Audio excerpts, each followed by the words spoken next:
Hey guys, it's Sonia here. How are you? I hope you're having an amazing day. It's been a bit, it's been a week. I missed a week of the podcast.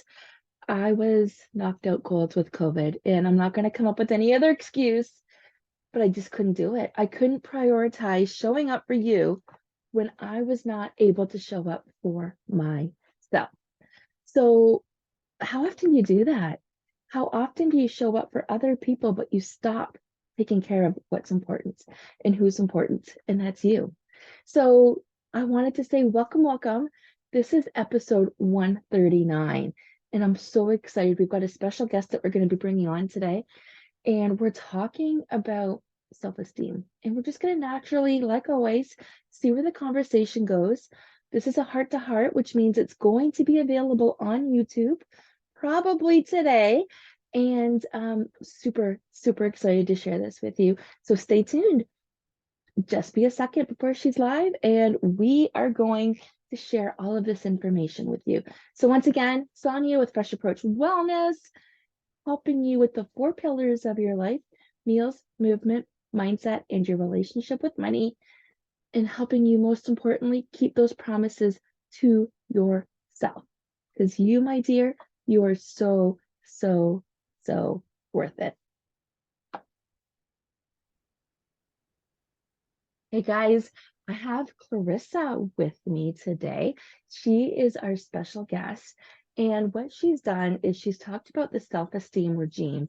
And this is one of, well, her big book that she has done, become an international bestseller for it, and all about happy and healthy self-esteem. And we were just talking off camera. I was sharing some personal self-esteem issues and how my past has an impact on my present, which of course is then dictating my future. And she was just opening up a little bit as to how the last couple of years have impacted her directly. So Clarissa, I'd like to hand things over to you to go ahead and introduce yourself to everybody. Would love to do that. Thank you so much for this. This is really extraordinary. I love the work I'm doing right now, and I'm really super excited about the book because the self-esteem regime, you can tell by the title, the regime is an organized way of doing things. Has been something that I've been wanting to write for a very long time, and I think it's a perfect time now, especially during COVID, post-COVID, and some of the, economical issues that, we're facing now, the financial issues that we're facing now, the political issues that we're facing now, that have rendered these last couple of years destabilizing for many. If you go by some of the statistics that are coming out of the CDC right now, and I'm worried about our youth. About 44 to 45% of our youth, and when I say that, we're talking middle school, high school, and college age, are either depressed, they are anxious, they are thinking of committing suicide, or they have committed suicide. So the idea for me of personal development is one that I believe really does strengthen us to the core, especially in these times when they're so difficult. I often say that it's really when you do the work in personal development and self-help, it's difficult. I'm not going to say some of it is easy, but it really does bring you to that place of peace, as we were talking about pre-show. It brings you to a much stronger place. I like to call it standing strong in your stead, much like a tree does with deeply rooted roots. Meaning that, if and life will trigger us always, Sonia, you know that. So, when the storm comes through, when that tornado is passing by, we will lose a leaf or two, maybe we'll lose a branch, but we're not going to be uprooted with the storm and transported away. That's because we have worked really hard to have the tools in the shed that we need at any time. And, when life is overwhelming, we really need to be smart enough to know that it's time for self-care. It's time for downtime. It's time to find the time to take those 3 deep breaths, maybe 10 deep breaths. Maybe it's just nothing more than, locking yourself in a closet for 10 minutes and just trying, whatever it is, whatever you need is something that you must be mindful of. Some people say, I just don't have the time. Well, we have the time of the day to do everything else, it seems. We have the time to eat. We have the time to make dentist appointments and doctor's appointments and run the kids around and all of the rest. And I offer that, what if it was, what if it was meaning getting up half an hour earlier every day. And obviously with, you've gotten enough sleep, or maybe it's just something you have to actually put in your calendar, just like you would any other appointment. The massage that you're going to get, that's a lovely thing, but maybe we could have, once a day for those 20 minutes, half hour, 15 minutes, whatever you can fit in, that time for contemplation, for meditation, for deep breathing, for a walk. There's just such great solace to be. I find my greatest thinking time is when I'm walking, which means for me, it's working out. And obviously I'm working out and it's rigorous, but I live in Arizona. I'm looking at the desert. I'm looking at the, balloons in the air. I'm looking at the cactus that are blooming. And some of the silliest things, honestly, when you get back a little bit more to nature, and in my way, recently I've decided, I really think this idea of sprouting is really cool. So I got I heard that too. Yeah. educate yourself on sprouting. And I'll be darned if when you buy the alfalfa seeds and 4 days later they've sprouted and you've got this amazing alfalfa sprouts that you can eat. Now usually you'll go to the supermarket to buy those, but the idea of getting the mason jar and getting the little the screw on top that you can strain them with, and then watching them grow. Well, you're going to think that that's the silliest thing on the planet, but when you see all the amazing, the wonder around you, the magic around you, Mother Nature is so powerful that if you can just make and take a few extra minutes to do things like that. I love essential oils. Here we go, plants and herbs and all of those wonderful things. I try to keep myself, the 4 pillars of self-esteem are look good, feel good, be good, and greater good. Love Look that. good, we know what that. Look good, we know what look good means, right? It's our exterior. Feel good, diet, exercise, nutrition. And I may not be able to always get in all the exercise that I want, but I can choose to eat right. And that's kind of where the sprouting issue came up. But, there are always ways that we can self-care, throw a mask on our face. That's something we're doing for ourselves. And just try to find the downtime when you are in overload. I love what you just said there. Thank you for that beautiful introduction. And let's hone in and repeat, because I believe it's so important what you said. I like to use the word 4 pillars too, but our 4 pillars are completely different, but they're not, right? They are, but they're not. So your 4 pillars are look good, feel good, Be good and greater good. be good, Be good and greater good. So it's the exterior with look good, the interior with feel good.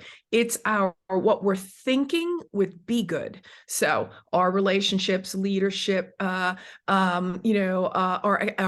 finances, our businesses, all of that. And then greater good is paying it forward, giving back, volunteering, and tithing. Depending on what you believe and how you feel is best to be able to give back. Some people may not be in the position. Many people are not in the position to do grand, broad things as far as giving back right now. What if it meant nothing more than a smile, a compliment, holding an elevator door open for someone, letting someone in that you can see is in difficulty in traffic? I do this all the time. I'll stop and let someone through. There's always going to be jerks on the road. Let them go. Don't get upset about it. Help a woman down these stairs with a baby carriage. Stand up on public transportation when you see an elderly person come in, or a woman that is obviously pregnant. So you're going to want to, think that, make sure that your heart is always in the right place, even though your purse, your wallet, your pocketbook might not, your bank account may not always be in a place where you can, give, again, broad stroke gestures. But you can always, that act of kindness is not only, it's kind of a double-edged sword, if you will. It's making someone else feel really good, which makes you feel really good too. So when you see somebody, wow, thank you so much, that means the world to me. Gosh, yeah, I'm there all day long for that. I just think that sometimes it's the simplest things. I love that. And I'm gonna touch on some of these quickly. Looking good. I don't know. I know you and I are newly connected, and I know there's a lot of my followers that have been watching me for a while. And I would guess that you're the same as I am, but ladies and gentlemen, if you're listening or watching this, first of all, you see me playing with my hair, and that's with intention because I don't feel like it's doing what I want it to do. So, on top of that, I like to look good every day for work, Mhm. working for myself. I like to look good looking in the mirror. I Yes. will wear dresses. Yesterday, I did a complete post and then a sub post about acting like my future self as if I was on vacation. So I Right. wore, because I'm in Canada, you're in Arizona, Right. weather is I'm super completely different. We're talking, just so you know, my computer's talking to me in Fahrenheit here, so I can relate. We can talk the same language. It is 32 degrees Fahrenheit here with freezing rain. Yeah. Okay. So my daughter's in Cuba, to give you an idea. She sent me a picture of her toes facing the ocean. So what Nice. did I do yesterday? Exactly, right? Yes. So what did I do over the weekend on Family Day, which is Monday? I took my grandson to the beach. I pulled up my pants to my knees and I sat on the beach and I mimicked her photo and I sent it to her. So And then, cute. isn't it cute? Like, and then yesterday I was feeling the vibe, but pretending I was on vacation, but acting like my future self. So I put on a swimsuit cover up, which looked like a dress with a white long sleeve bodysuit, white tights, my navy booties, and I literally, nobody would have known the difference. But when we look good on the exterior, when it comes to you and your clients, can you explain to me the difference that makes? Yeah. Well, I mean, absolutely. There is nothing that will put a lilt in your step more than when you're, Mhm. walking out of the house and you're looking good. You're pulled together, it's snatched, it's locked and loaded, and that you feel as though you can face anything. Sometimes, it's almost 90% of your day. It's just knowing you're looking good because you're taking care of yourself. You care about yourself. You respect yourself. It's a huge word, respect, whether you're respecting yourself or someone else. And when you are bringing your best you physically, aesthetically to the table, you're feeling really, really good about yourself. And others are also, got a really good opinion of you as well. Now, do we live for others' opinions? Certainly we do not.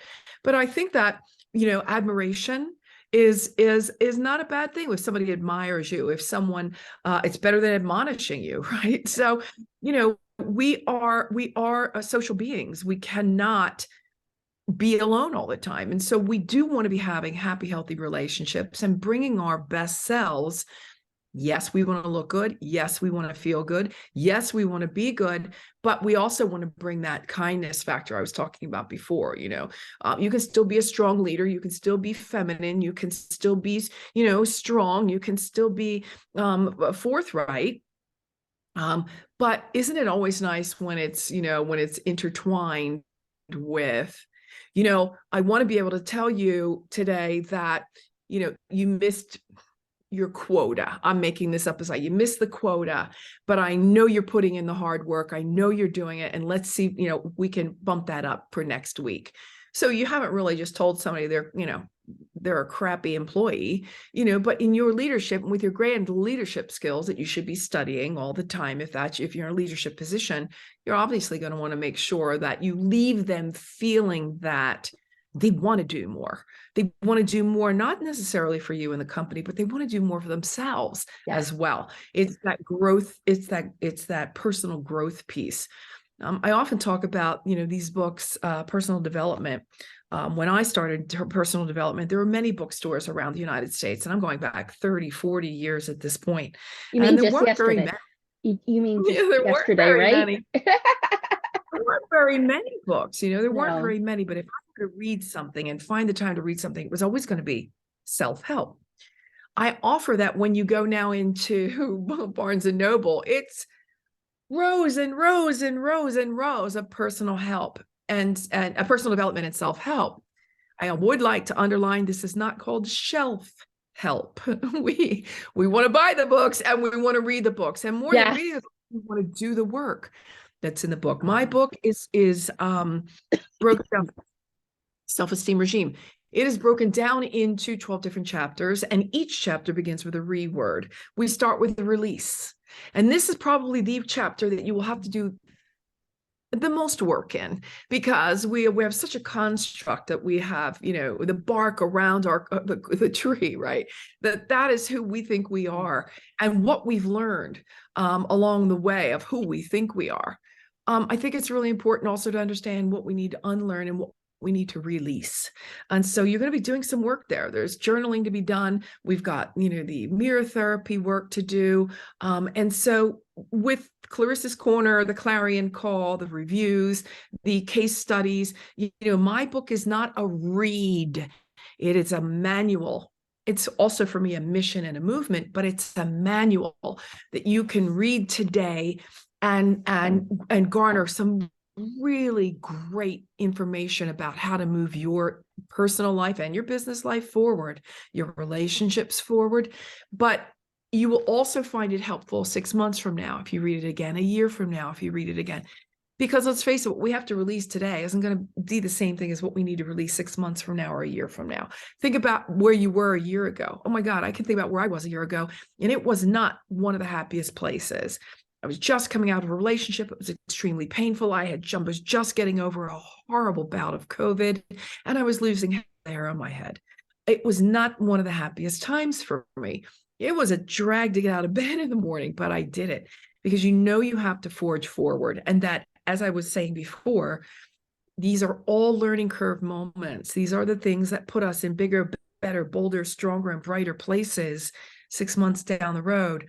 When sometimes and many times learning curves are very painful, but we're going to be better off for it, 3, 4, 5, 6 months down the road. There's so much I want to say to this. First things first, I know we need to be mindful of time. We've got plenty of time still, but quickly, because this is the perfect segue for this, can you let us know where you can find your book? Oh yeah, absolutely. It's on Amazon. It's even on Amazon in Canada, UK, Italy, France. Here in the States, we've got it, and it's in Mexico. It's starting to blossom all over the world, which is awesome. You can also get it in the Barnes & Noble stores, and it's also on Kindle and on Audible. Excellent. And I just wanted to make sure our viewers know that, where they can get this book. You can always DM either one of us. Our contact information is going to be included in the bio here. So if you can't find it, message either one of us. We'll be able to lead you down that path to be able to get this book, because what I'm hearing is this book is the feel-good component, the inward, the thinking that you're talking about. And I too have written a book, and for those that don't know, and this show isn't about me, this show's about you, but I'm going to definitely showcase the kind of people, the like-minded people that you guys are listening to right now. Mine's called Your Story Matters, and it's a woman's self-love, self-awareness workbook where throughout it, you have to do the work. And the reason why I'm bringing this up, and the reason why Clarissa showed her book, I mean, obviously I wanted her to, but it's more than just a manual. It's more than just a mission. It's more than just a movement. You see, we all come to the table with these expectations of that other people have laid on us that impact our self-esteem. I was sharing behind camera how I turned things around, how I was in avoidance. And guys, I'm a life coach. I've been a coach. I've been in this space for over 15 years. And I still have moments. And Clarissa just shared, she has moments. Yeah. So it doesn't matter who you are or what you're growing through. Exactly. That is the key word. You are growing. You Yes. will make it through this mountains, and you're going to be better off with it. And you had brought up an amazing point, Clarissa. Learning curves are painful. And for those that are empaths, for those that believe that we are transitional and we change our vibrations and things physically, our planes physically change, transformations are more painful, no matter what you label it, than what you realize. Absolutely. You might lose your friends, you might lose your family, you might lose your job. Part of your identity might be shed. And then what? So let's talk about how that all impacts your self-esteem. Yeah. Absolutely. And, I go back to the tools in the shed at the time. So, I think as we grow, as we age, as we mature and we learn, because we've been through many of the painful learning curves, yeah, no pain, no gain, and so I think that that's really important as well. I face life differently now than I did, years ago. And it's because I've done the work of, self-esteem, self-help, and on self-esteem, for sure. Coming from my childhood home, I had a whole different idea as to what lack of healthy self-esteem really was. I knew, my mother just, was in a toxic relationship. She got married very, very young. She had to, because she was pregnant with me. So she was only 18 when she had to get married. And that was a tough thing for girls back in 1958. It was a whole different social conduct happening in the 50s than we are today, obviously. But she was sort of pigeonholed then into a marriage she really didn't want, a child she really didn't want.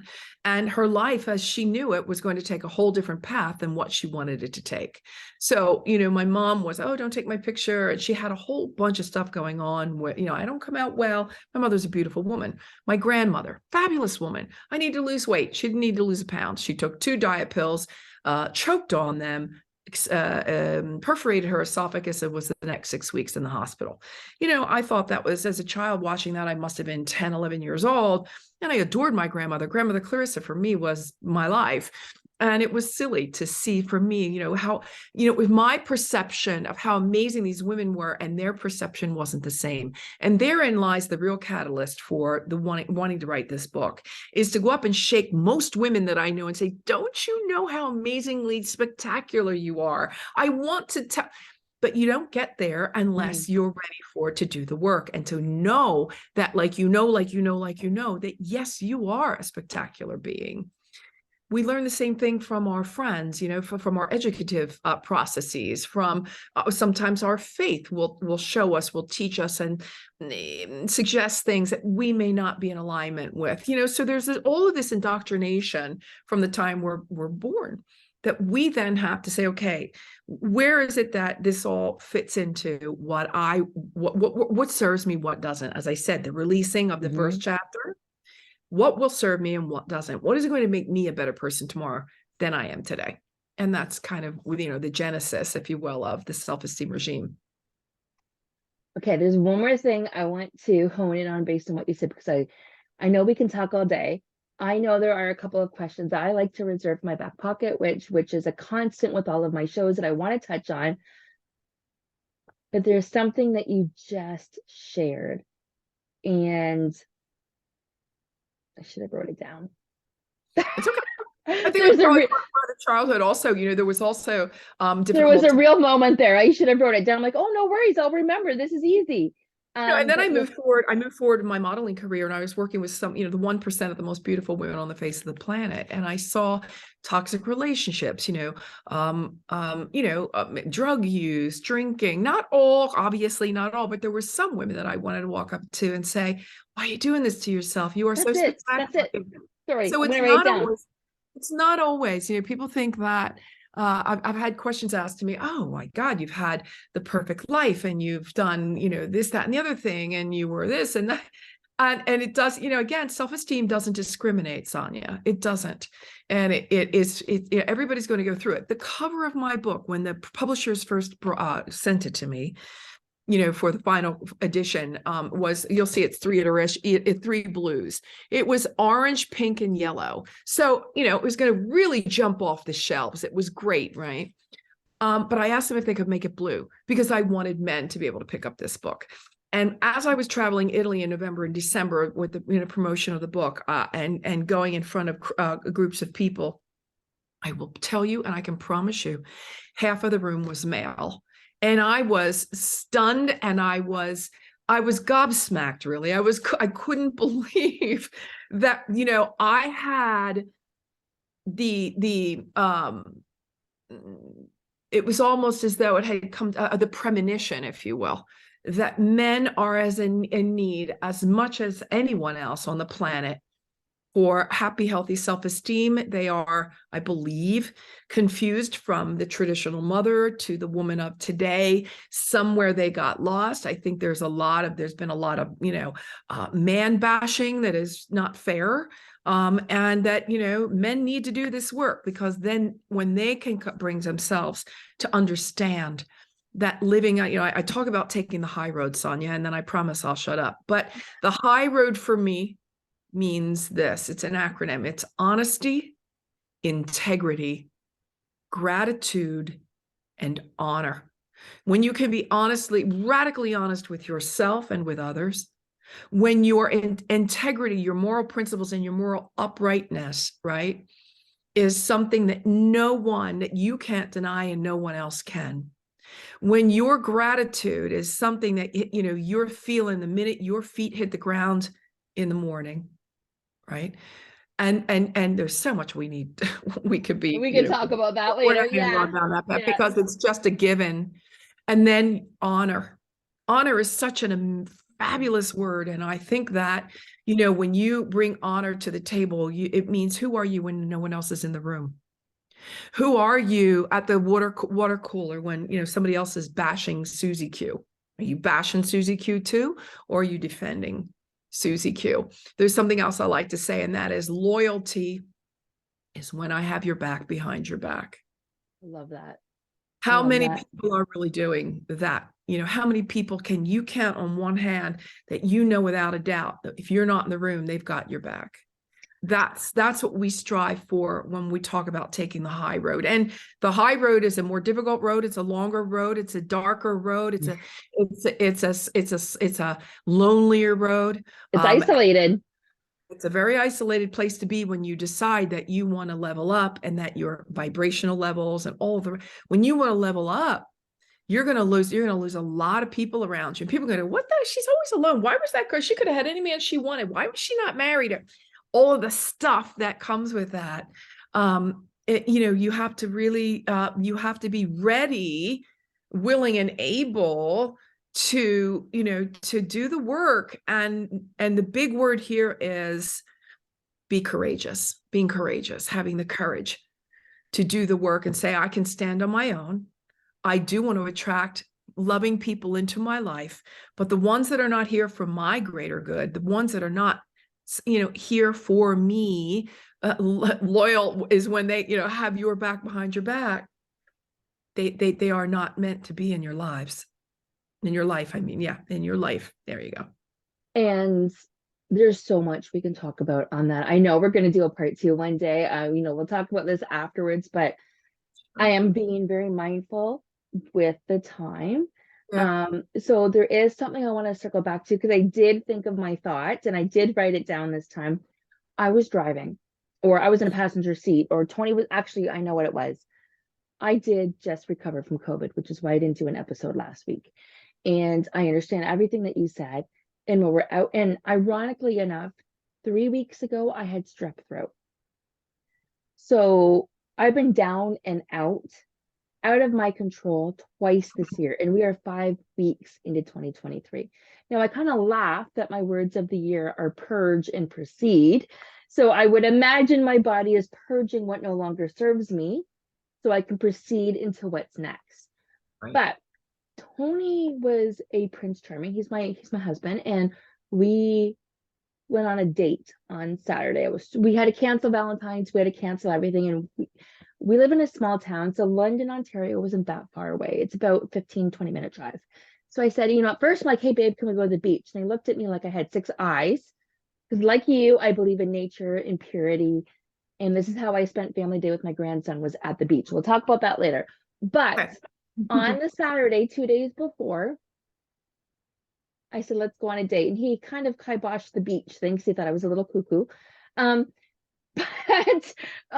But I said, okay, I've got another idea. And he's like, what? I said, let's drive into London, go to Starbucks. We can pick up a nice drink. And I love chapters. And then we can go into well, we can't go into Chapters, but you can go into Chapters and pick me up some magazines. And then you can go next door to Farm Boy and pick up some healthy treats. And he did all of those things. And the point is, while we were in the car driving or parked, whatever it was, because I was in the car, it was so funny when he came back. He's like, "You look like a dog trying to get air." He's like, and the windows were down because I was just so excited to be out of the house for a week because I was hit hard, Yeah. right? And I knew I couldn't be around people, but he was my gateway to the world. And he was so cute in chapters calling the books, but that's not the moral of the story. So the moral of the story is we were in the car driving, and whether we were at a stoplight or I think it was when he was in Farm Boy, but I'm not sure. I heard a conversation with the car beside me. And the woman said to the man, "Whatever you want. I wanted this, but whatever you want will do." And I heard more of the conversation. She wanted a healthy salad somewhere, and he wanted something else. And part of self-esteem is having the confidence of speaking your truth and knowing your voice. But how many people, men or women, completely kowtow to what the other person wants because it is easier than finding a middle ground?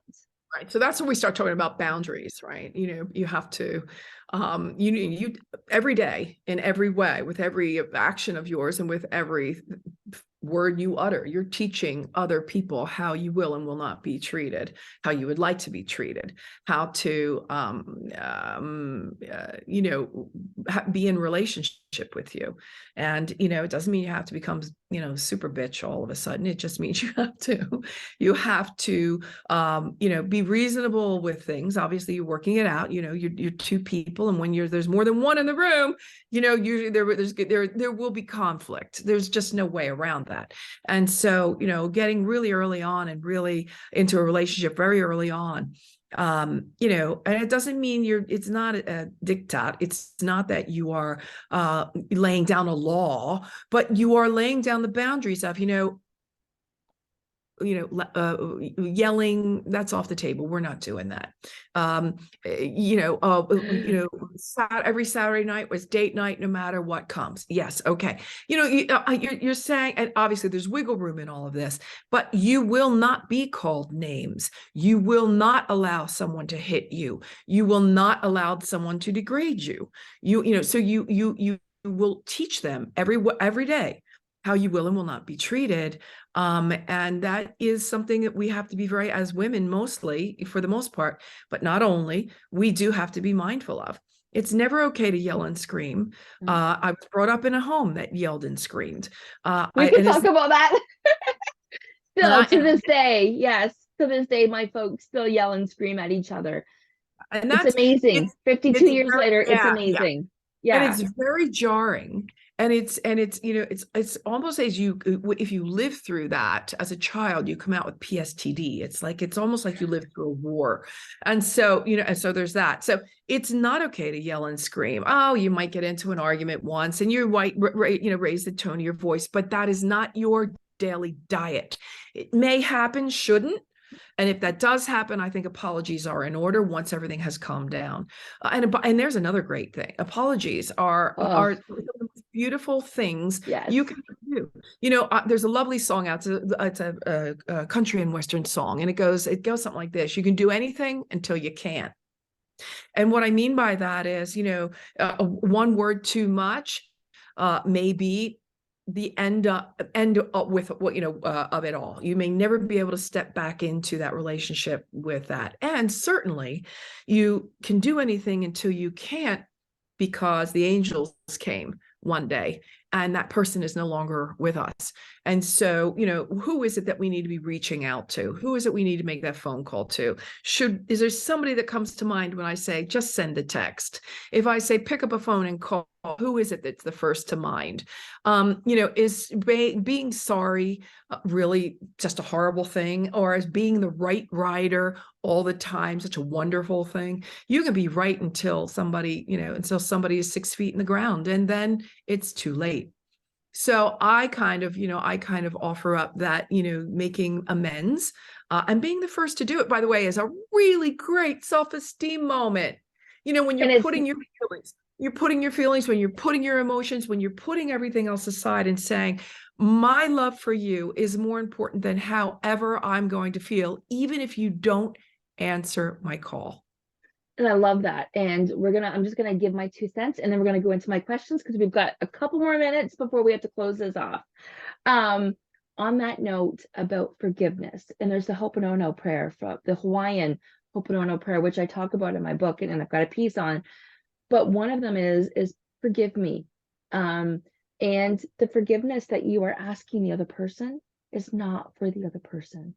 Right. It's for you to move on. I'd like to say it's for both. Yeah. It is for the both, but you don't even need the other person. But it's a great gesture. It's a grand gesture. Yes. Okay. First things first. Thank you.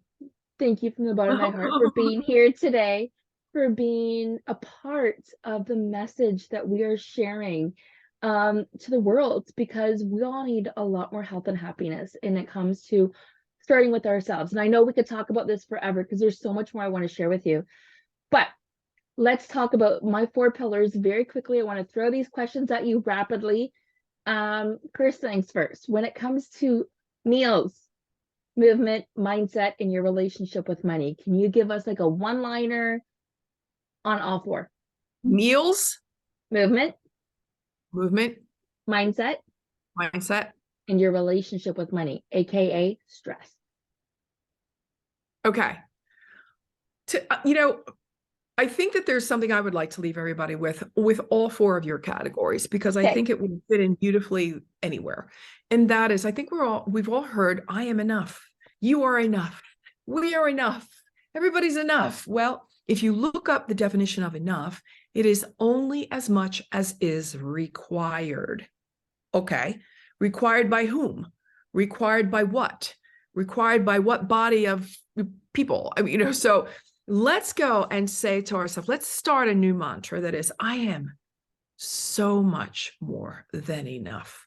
When it comes to my finances, my being able to make money, my mindset, my love for myself, my love for life, my love for my family, I am so much more than enough. Nobody needs to validate me. Nobody can tell me how much enough I am or I am not, because obviously being enough isn't enough. I am so much more than enough.